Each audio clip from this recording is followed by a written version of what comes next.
계신 하나님 아버지, 감사와 찬송과 영광을 올려드립니다. 아멘. 오늘도 저희들의 생명을 하루를 더 연장해 주시고 새날을 살게 해 주시고 건강도 주시고 저희들의 마음과 생각과 육체를 주장하셔서 하루를 시작하며 저희들의 발걸음을 아버지의 집으로, 주님의 몸된 교회로 이 은혜의 보좌 앞으로 옮겨주시니 찬송하게 하시고 기도하게 하시고 말씀을 전하고 듣게 하시니 아버지 감사합니다. 아멘. 아버지 하나님, 이 자리에 나온 한 심령들과 마음은 원인 오대 나오지 못하는 그 영혼들까지도 은혜를 주셔서 주님. 하나님이 오라 하시면 버틸 자 안 갈 자 없고 이 세상을 떠나야 될 존재들인데 하나님, 하루를 살더라도 하나님 말씀대로 하나님 기뻐하시는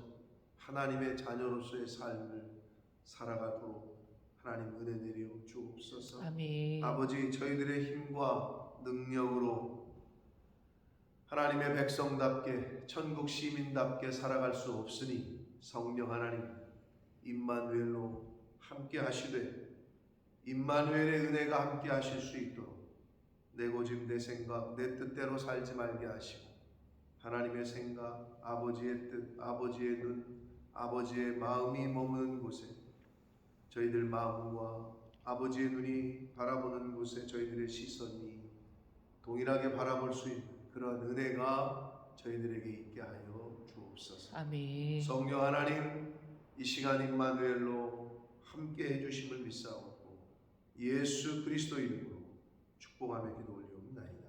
아멘.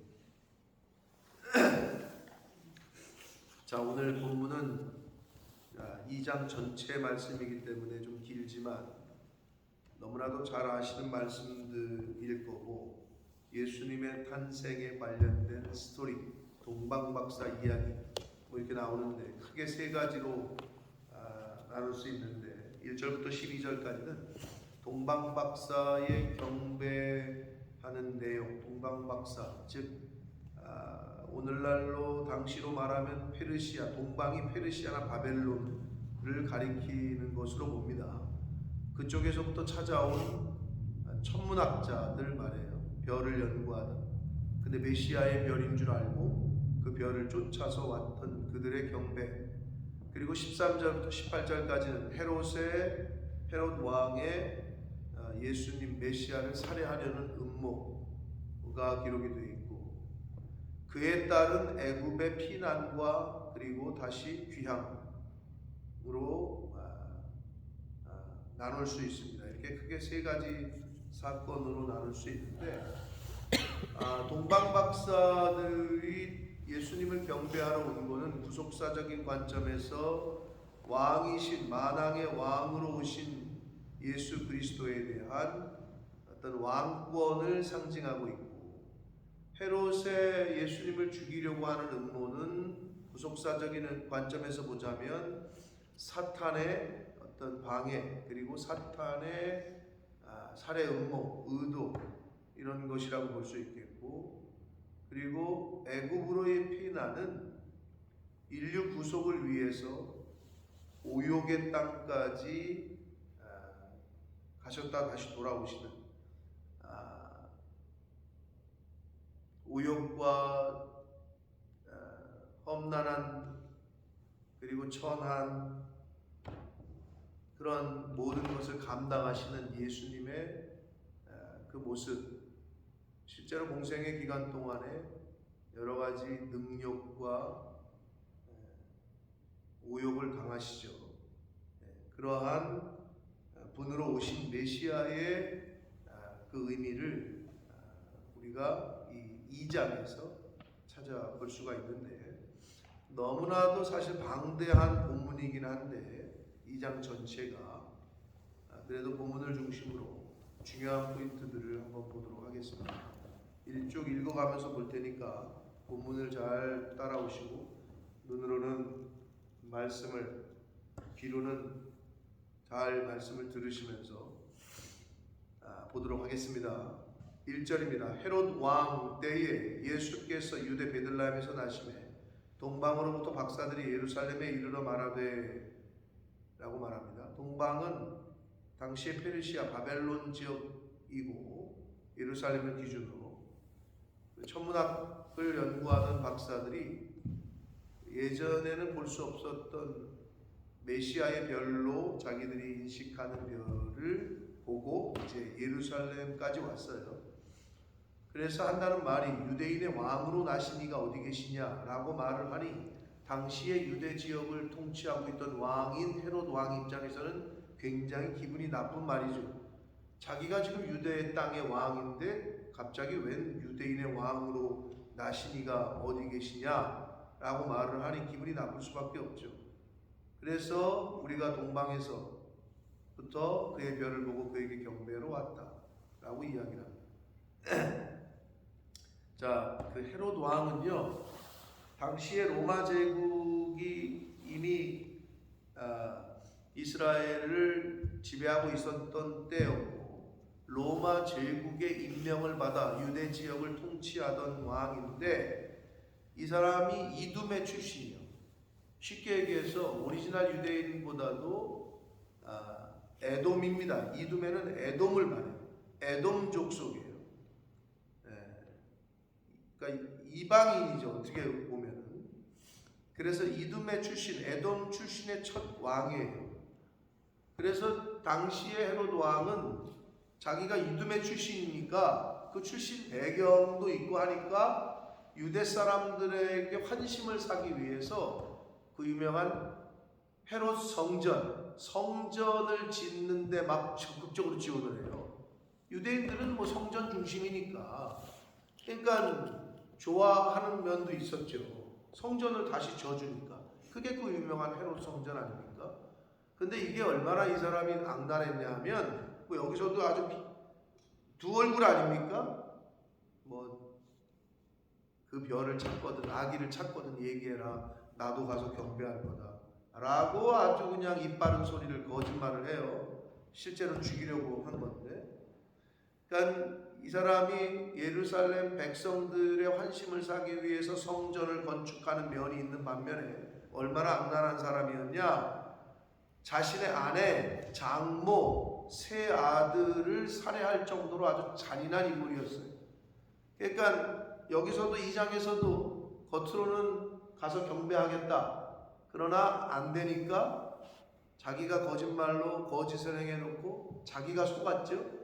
물론 하나님의 인도하심 가운데 동방 박사들을 헤롯 왕에게로 가지 못하게 했단 말이에요. 그러니까 어떻게 그때로부터 자기가 물어본 때로부터 2살 아래의 남자는 싹 죽이는 아주 잔인한, 그러나 두 얼굴을 가진. 그래서 여러분, 거짓말하는 사람들, 사기꾼들이 제일 친절합니다. 네, 겉으로는 제일 친절해요. 그러니까 늘 얘기하잖아요. 친절을 베푸는 것도 측근이고 등에다가 칼을 꽂는 것도 측근이에요. 왜? 가장 가까워야 배신을 때리기가 쉽죠. 저 멀리 있는 사람은 가까이 오지도 못하는데 어떻게 등에다 칼을 꽂아요?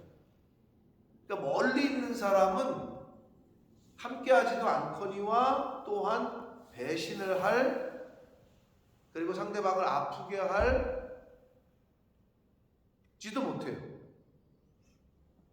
여러분, 길거리 가는 사람이 뭐 자기를 뭐 욕하거나 자기를 뒤통수를 치거나 그건 괜찮아요. 그런데 가장 가까이 있던 사람이 뒤통수, 우리가 흔히 하는 말로 뒤통수를 치고 등허리에 칼을 꽂으면, 그러면 이제 그때가 가장 인간으로서 배신감을 느끼고 그러는 거 아니에요?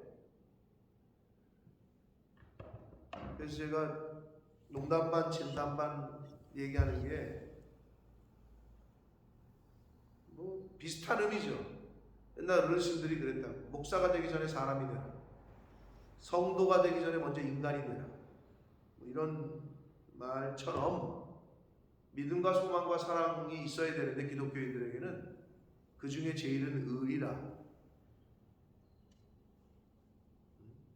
참 여러 가지 생각해 볼 수 있는 말이에요. 예수 믿는 사람이 더 의리가 없다는 거예요. 뭐 우리 김현숙 권사님 이미 소식을 들으셨나 모르지만 한국에서 자리 잡기가 어렵다고 하는데 배영환 목사님이 사임을 했습니다. 못 들으셨구나. 저도 원인은 모르겠어요. 갑작스럽게 사임을 하셨어요. 그런데 그 밑에 댓글이 쭉 달려요. 아는 사람들이 무슨 일이냐 갑자기 뭐 여러 가지 뭐. 근데 답을 안 하시더라고. 근데 이제 어떤 한 현재 목회하시는 어떤 목사님이 제가 이제 궁금해서 들어가 봤더니 마포에 있는 한 장로교회 담임하시는 목사님이야. 그런데 그분이 거기다가 뭐라고 댓글을 달았냐? 무슨 일인지 모르나 마음을 잘 추스리시고 앞으로의 가는 길에 하나님의 은혜가 있기를 바란다 하면서 그러나 자기가 목회를 해보니 교회가 세상보다 더 잔인하더라 이런 말을 다루셨어요. 그래서 제가 목회자로서 왜 이분이 그런 말을 하셨을까? 더군다나 떠나는 목사님에게 비슷한 거예요.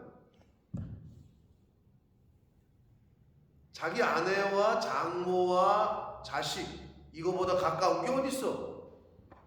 근데 아내도 죽이고 장모도 죽이고 자식까지 싹 죽이고 이제 권력이라는 게 그런 거 아니에요? 우리나라 조선시대 뭐 왕 때의 그 기록도 보면 아버지가 그 자식이 왕이 돼야 되는데 이 늙은이가 그 사도세자인가? 그 뭐 이렇게 툇마루 같은데 가둬서 죽인 뒤주. 사도세자인가요? 이름? 아버지가 영조인가? 제 기억에는 영조 같은데 영화 같은 데도 이제 보면 해서 영화 그런 참건 좀 보는 게 좋은데 결국은 뭐야? 결국은 그 왕이라는 그 권력에 취하면 뭐 없어요. 근데 이 뭐 동서고금을 막론하고 그런 일은 비일비재했다고. 특히 옛날 왕권 시대. 근데 이 헤로드 왕이 그 중에 아주 대표적인 인물이에요. 아주 악랄했단. 그러니 여기서도 뭐 그걸 예수라고 그 유대인의 왕으로 태어난 아기 뭔지도 모르면서 그 애가 얼마나 겁이 났으면 2살 아래로 싹 죽입니까? 되게 겁이 있던 거고 자기의 왕권을 지키기 위한 악랄함이 있었던 거죠. 3절 보면 헤로드 왕과 온 예루살렘이 듣고 소동했다. 자, 메시아에 오셨다는 기쁜 소식을 듣고 소동했다. 소동했다라고 번역한 말은 원문은 뒤흔들다, 괴롭게 하다 이런 말이에요. 그러니까 헤로드 왕과 온 예루살렘이 막 난리가 아닌 거죠. 메시아가 왔다는 소리를 듣고 두렵기도 했고 괴로워까지 했다. 메시아의 오심에 즉 구원의 기쁜 소식, 복음을 듣는 자, 구원은 복음을 듣는 자가 아니라 듣고 영접하는 자에게 주어지는 거다. 들었어요. 누가? 헤로드 왕도 들었고 그의 왕궁에 있는 사람들도 예루살렘 사람들도 들었고 듣기는 들어. 근데 중요한 건 듣고 영접하질 않아. 듣고 받아들이질 않아. 듣고 믿지를 않으니 그들에게는 메시아의 이 땅에 오심이 구원이 아닌 거죠. 받아들이질 않으니. 왕이 모든 대제사장과 백성의 서기관들을 모아 그리스도가 어디서 나겠냐고 물어요. 이제 왜 물으냐 이제 하나하나 걱정이 되는 거죠. 이르되 유대 베들레헴이오니 이는 선지자로 이렇게 기록된 바 하면서 미가서 5장 2절의 말씀을 인용합니다. 유대 땅 베들레헴아 너는 유대 고을 중에서 가장 작지 아니하도다. 내게서 한 다스리는 자가 나와서 내 백성 이스라엘의 목자가 될 것이다 라고 미가 선지자를 통해서 이미 예언하셨어요. 그 말씀이 이제 성취가 되는 거죠. 이에 헤롯이 가만히 박사들을 불러 별이 나타날 때를 자세히 물었다. 가만이라는 건 조용히 또는 은밀히 비밀리에 라고 이제 해석할 수 있는 말이에요. 헤롯은 사실 이미 이때부터 메시아 예수님을 죽일 작정을 하고 이제 물어보는 거죠. 그런데 뭐라고 얘기해요? 요게 이제 거짓의 영에 사로잡힌 사람들의 특징입니다. 8절 베들레헴으로 보내면서 이르되 가서 아기에 대하여 자세히 알아보고 찾거든 내게 와서 알려줘라. 그러면서 뭐라 그래? 나도 가서 그에게 경배하게 해라. 이런 아주 그냥 요게 이제 거짓의 영에 악한 영에 사로잡힌 사람들의 특징이에요. 처음부터 경배할 마음은 없었어요, 사실은. 근데 이제 그렇게 속인 거죠. 그러나 이제 하나님이 그걸 보시고 헤롯의 그 속임수의 그 거짓에 그 동방 박사들이 넘어가지 않도록 인도를 하시죠. 박사들이 왕의 말을 듣고 이제 갑니다. 동방에서 보던 그 별이 문득 앞서 인도하여 가다가 아기 있는 곳 위에 머물러 서 있다. 라고 봐요. 아기, 즉 메시아를 찾기 위해서는 뭐가 필수였어요? 아니 페르시아나 이런 데서 어떻게 요즘같이 내비게이션이 있는 것도 아니고 어떻게 찾냐고. 근데 별을 보고 따라왔다고 그러잖아요. 우리나라 뭐 옛날 군대에서도 그러긴 합니다. 또 이제 여러분 어디가 북쪽인지 찾으려면 북두칠성 보고 뭐 하라고 그러잖아요. 하늘 보고 아무것도 없을 때. 아무튼 이게 뭐 그쪽에 하늘에 천문학의 박사들이니까 아무튼 별을 보고 왔는데 여기서 주시는 계시성은 메시아를 찾기 위해서는 별이 필수였어요. 별이 그들을 인도해서 별이 문득 앞서 인도하여 가다가 이렇게 돼 있잖아요. 그러니까 별이 인도했다고 그러잖아요. 메시아에게로. 이건 오늘날로 말하면 이 별의 인도함은 뭐 천사 또는 성령으로 말할 수 있는 거예요. 하나님을 모르고 예수 그리스도를 모르고 천국을 모르는 영혼들에게는 여러분 내비게이션 없으면 어디 찾아갈 수 있어요? 요즘? 비슷한 거예요. 못 찾아가. 옛날엔 지도가 있었지. 지도, 내비게이션 못 찾아간다면 그들은 하나님께로 나올 수가 없어요. 영적으로 볼 때 장님이기 때문에 인도함을 받아야 돼요. 우리도 마찬가지였는데 이 별의 인도함이 없이는 그들은 예수가 있는 곳으로 올 수가 없었잖아요.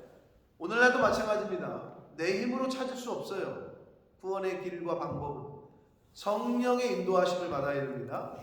하나님의 말씀의 인도하심을 받아야 구원에 이를 수가 있어요. 그래서 이 성경 66권 우리에게 주신 이 인생의 내비게이션이라고 하는 이 하나님의 말씀을 읽고 듣고 배우는 것이 중요해요. 이걸 통하지 않고는 찾을 수가 없어요. 별이 없었으면 아기 예수를 찾을 수 없었듯이. 그런데 10절 봅니다. 그들이 별을 보고 매우 크게 기뻐했다. 아주 이건 원문에도 헬라어 원문에서도 최상급을 쓰는 건데 여러분 생각을 해보세요. 동방에서 그 먼 길을 찾아서 메시아의 별로 여겨지던 그 별이라고 확신해서 왔어요. 근데 막상 와서 보니 왕궁도 아니고 수많은 무슨 뭐 사람들이 와서 절을 하고 있는 것도 아니고 여기 집이라고 번역했지만 마구간이 있죠. 다른 복음서에 봤을 때 허름한 집에 갔더니 그 누추한 곳에 아무도 없고 메시아로서의 탄생이라고는 그들이 이미지를 생각하고 왔을 것 같은데 완전히 허름하고 누추한 곳에 이제 막 출산한 아기와 부모만 있는 거예요. 얼마나 초라합니까? 그런데도 이들은 보배합을 열어서 예물을 드리고 그 아기에게 경배를 해요. 이게 굉장한 거죠, 이게. 근데 여기서 드린 그 예물이 황금과 유향과 모략, 당시의 최고의 가치를 최고의 예물이었어요. 그걸 예수님께 드렸는데 그 황금과 유향과 모략을 여러 가지로 해석합니다만은 일단 중요한 건 뭐냐? 당시의 최고의 가치가 있는 것들이야. 그런데 황금과 유향과 모략을 이들이 예수님께 드렸잖아요. 근데 오늘날 보면 예수님께 드려야 할 것을 인간이 더 좋아해. 예수님께 드려야, 하나님께 드려야 할 것을 드리지 않고 그거를 인간이 더 좋아해. 그거를 내가 취하는 거죠. 그게 이제 재물이고, 그게 명예고, 영광이고, 권력이고, 권세고, 뭐 이런 걸 수 있죠. 그러니까 이들이 그 이미지를 메시아가 탄생한다는 거를 알고 왔는데 그 허름한 집에 초라하게 누워있는 아기를 보고 엎드려 경배하고 보배합을 열어 황금과 유향과 모략을 예물로 드렸다. 황금과 유향과 모략은 방부제로 당시에 쓰이던 거였고, 유향은 오늘날로 말하면 향수, 아주 고급 향수. 황금은 황금인데, 근데 이것이 예수님께 드려야 할 것을 우리가 더 좋아하고 우리가 취하고 있진 않은지 좀 생각을 해봐야 됩니다. 자, 그 동방박사들의 자세를 우리가 좀 본받아야 되고, 그들은 꿈에 헤로데에게서 돌아가지 말라 지시함심을 받아 다른 길로 고국에 돌아간다. 다시 말씀드립니다마는 그들이 생각했던 이미지하고는 다른 허름하고 누추한 곳에 예수님이 계셨고, 그럼에도 불구하고 기뻐하고 매우 기뻐했다.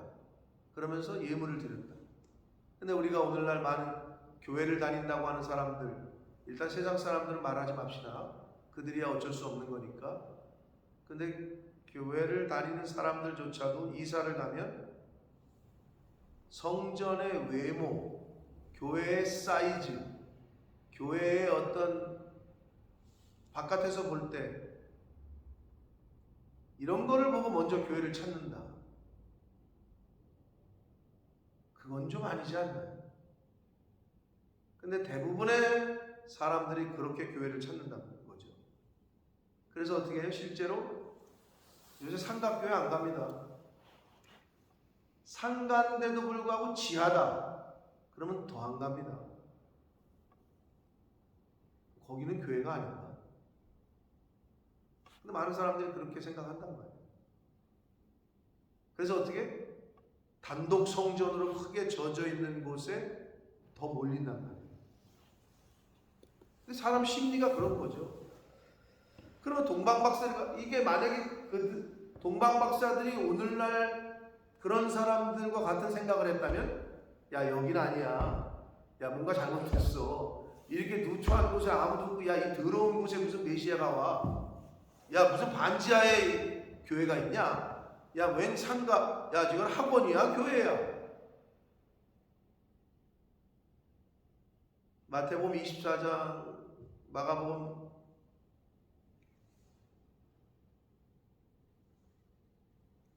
13장인가요? 종말장에 보면 제자들이 예루살렘 성전을 나오면서 예수님께 묻잖아요. 너무 휘황찬란했거든요. 그리고 황금을 덧입혔기 때문에 빛이 비추면 반사가 되고 번쩍번쩍했단 말이에요. 이게 얼마나 멋있냐고 예수님께 물어요. 그랬더니 예수님이 이 돌 위에 돌 하나도 남지 않고 다 무너질 거다, 그런 예언을 하시잖아요. 근데 그게 보면 오늘날 우리 많은 인간들의 자세예요. 야, 이 교회 너무 멋있게 잘 졌다. 그렇다고 잘 짓지 말자는 얘기는 아니고요. 그 마음 중심과 정신이 어떠냐는 거죠. 새신자들과 믿지 않는 사람들은 그렇다 쳐요. 외모를 보고 교회를 들어올 수 있어요. 그러나 한평생 신앙생활하고 대를 이어 신앙생활하고 이제 좀 그런 분들은 제가 그랬잖아요. 교회를 정해야 될 때, 이사를 가거나 어떻게 됐을 때, 나를 위한 교회가 아니라 이제 내가 그 교회에 봉사하고 섬길 수 있는 교회를 하나님 만나게 해주십시오라고 기도할 수 있는 수준까지 좀 올려라. 언제까지 우리 애의, 우리 자녀의, 우리 애가 교육받을 수 있는 곳, 우리 애가 좀 뭐 다양하게 뭐 할 수 있는 곳, 이렇게 얘기를 꺼내면은 조금 너무 이렇게 차원이 낮아 보이지 않아요?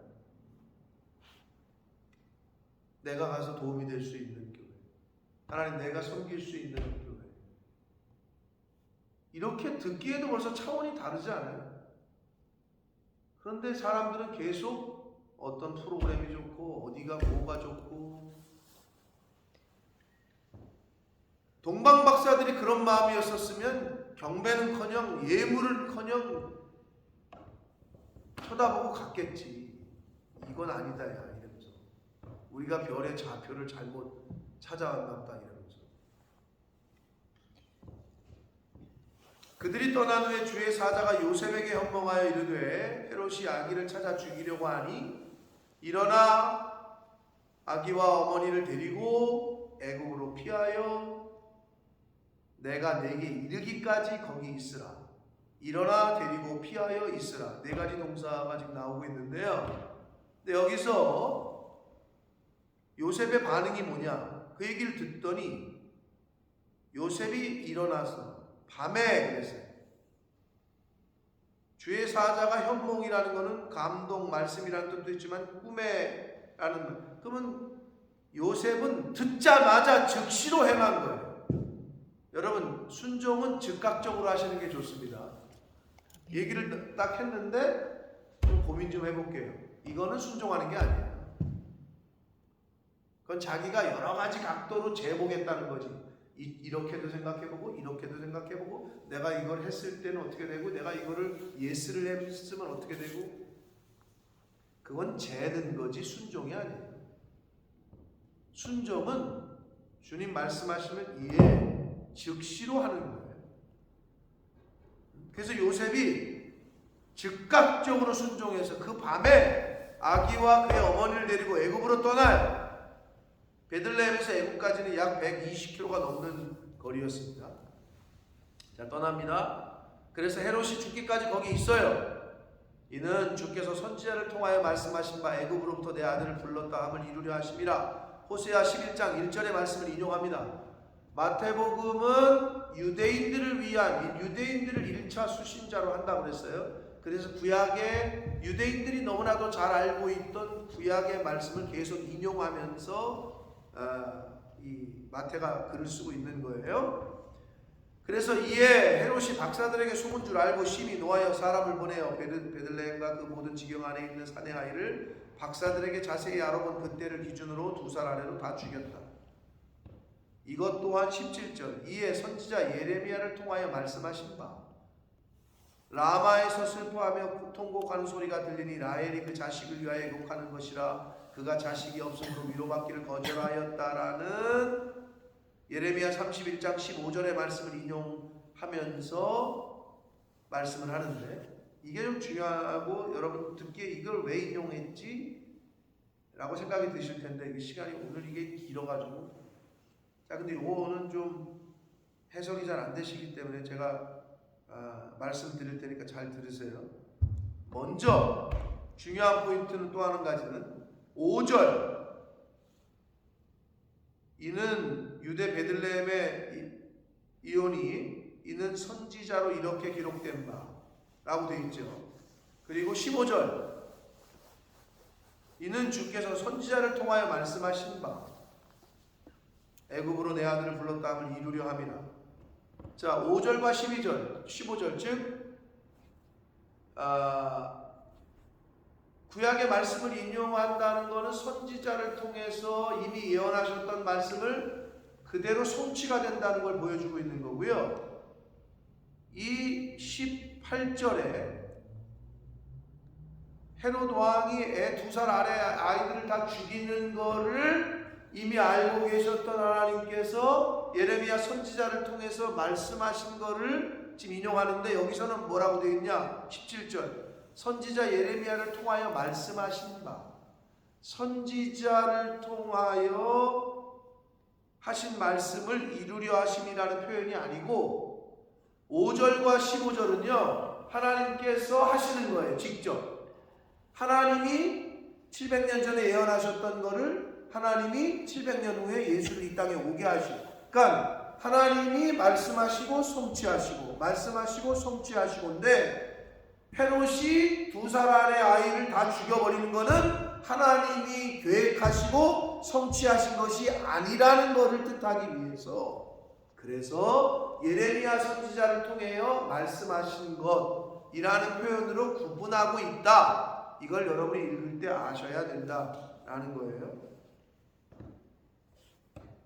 그러니까 하나님이 애를 뭐 죽이는 거를 하시는 건 아니죠. 근데 헤롯 왕이 2살 아래의 아이를 다 죽일 거라는 거는 전지전능하신 하나님이 알고 계셨던 거죠. 그래서 예레미야 선지자 때 이미 비슷한 표현을 하셨는데, 이게 뭐냐면 예레미야서에서 이 표현은, 예레미야 31장에 있는 15절에 있는 이 표현은 이스라엘이 이방의 포로로 끌려가는 상황에서 가나안 땅에는 더 이상 언약의 계보를 이을 후사들이 끊기게 되었음을 애통해하는 거예요.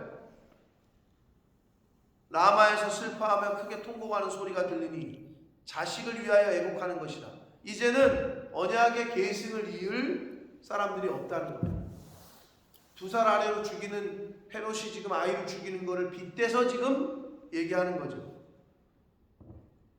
그래서 이 마태복음의 지금 이 18절에 있는 이 표현들은 이러한 과거의 역사적인 정황을 자기 몸으로 낳은 아들들이 죽어가는 현장에서 슬픔과 눈물과 통곡으로 밤낮을 보내는 유대 여인들의 모습으로 연결을 시키고 있는 거예요. 당시에 이스라엘이 다 끌려갈 때, 바벨론에게 멸망당해서 이제 언약의 계보를 이을 사람이 하나도 없었을 때 그렇게 애통하고 울던 것처럼 2살 아래 죽은 자신의 자식들이 죽는 어머니들, 유대의 여인들의 모습과 연결을 시키고 있는 거예요. 그게 18절에 예레미야 31장 15절을 거기서 인용한 그 의미가 바로 그렇다라는 겁니다. 이게 왜 갑자기 여기서 이 말씀을 인용하셨지라고 생각할 수 있기 때문에 말씀을 드렸고, 자, 그래서 이제 헤롯이 죽고 이제 요셉과 마리아에게 아기 예수를 데리고 다시 돌아와라 그랬는데, 아켈라오가 그의 아버지 헤롯 아켈라오는요, 이제 헤롯 왕이 죽고 유대 땅을 통치하던 아버지의 뒤를 이어서, 근데 얘는 아버지도 악했지만 얘는 더 악했네. 그래서 무서워해가지고 꿈에 지시하심을 받아 다시 성령께서 인도하셔서 갈릴리 지방으로 떠나셔요. 그래서 나사렛이라는 동네에 가서 유년 시절을 보내셔요.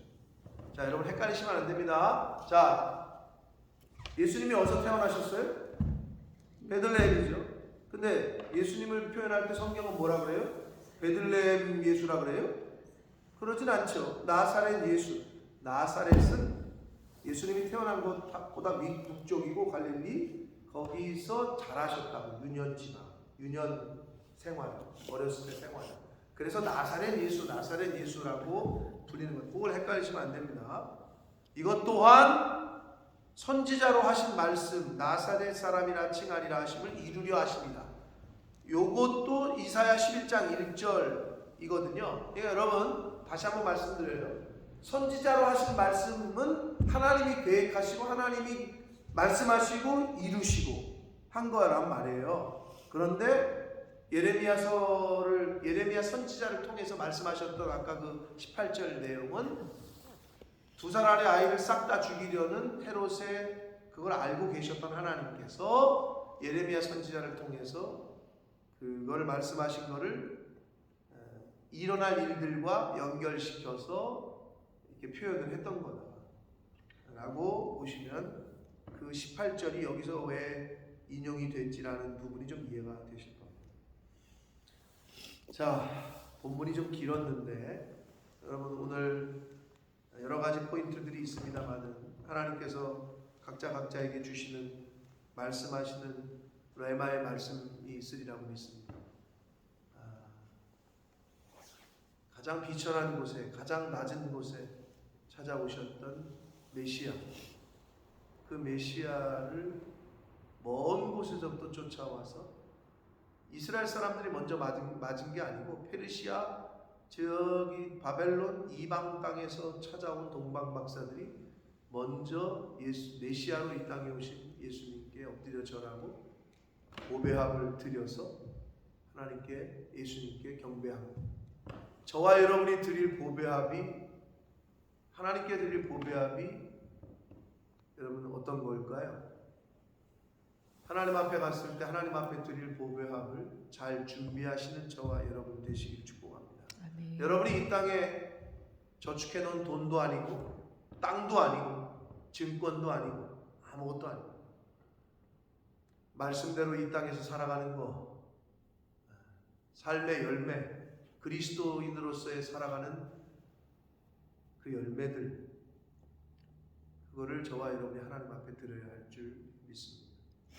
그리고 하나님께서 오늘 말씀을 통해서 교훈하시는 것처럼 하나님의 말씀은 이루어진다. 아멘. 그 옛날 몇백 년 전, 몇천 년 선지자를 통해서 말씀하셨던 것이 이루어졌다. 말씀하신 것들이 이루어졌다. 이 본문에서만 몇 번이 나오는지 모르겠어요. 2장에서만. 하나님의 말씀은 이루어진다. 마지막으로 인생은 마라톤이다. 마라톤에 비유하죠. 그것도 맞습니다만 예수님의 인생을 봐봐.